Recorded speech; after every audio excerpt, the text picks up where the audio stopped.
తిరుపతి ఆధ్యాత్మిక నగరంలో వినాయక చవితి పర్వదినాన్ని పురస్కరించుకొని నగరంలో కూడా అన్ని వీధులలో భారీ విగ్రహాలు ఏర్పాటు చేసేందుకు యువత స్థానిక ప్రజలంతా కూడా ఈరోజు ఎంతో భక్తి శ్రద్ధలతో భారీ విగ్రహాలను కూడా ఈరోజు నగరంలోకి తీసుకొచ్చి రేపు మంగళవారం కాబట్టి బుధవారం నుంచి పూజ ప్రారంభించేదానికి ఈరోజు విగ్రహాలన్నీ కూడా నగరంలో తరలిస్తున్నారండి. బయట ప్రాంతాల నుంచి మంగళం రోడ్ క్వార్టర్స్ నుంచి విగ్రహాలు ఎక్కడైతే తయారు చేస్తారో అక్కడి నుంచి తీసుకొస్తున్నారు. దారి మధ్యలో నగరంలో గమనించినట్లయితే భారీ వృక్షాలు ఉన్నాయండి. ఆ వృక్షాలకు ఉన్నటువంటి కొమ్మలు ఏదైతే విగ్రహాలను ట్రాక్టర్ల మీద యువకులు ఉత్సాహంగా తీసుకుని వెళ్తున్నారో ఆ కొమ్మలు ఆ విగ్రహాలకి తగులుతున్నాయని వాళ్ళంతా కూడా దాన్ని పైకెత్తే ప్రయత్నం చేస్తూ ఆ పైన ఉన్నటువంటి కరెంటు తీగలకు తగిలి ప్రమాదవశాత్తు ప్రాణాలు కోల్పోయే ప్రమాదం ఉంది.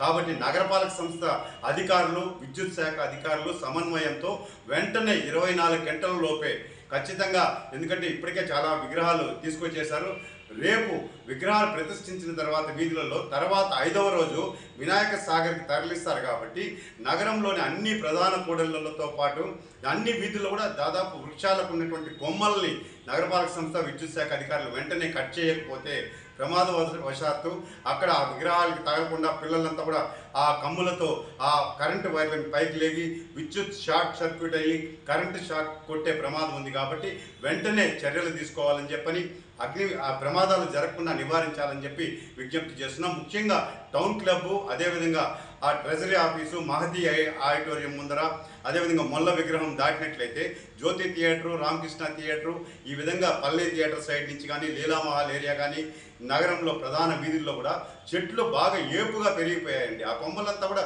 రోడ్లలోకి వాలిపోయినాయి. ఖచ్చితంగా ట్రాక్టర్ మీద తీసుకొచ్చే భారీ విగ్రహాలకి ఆ కొమ్మలు తగులుతున్నాయి.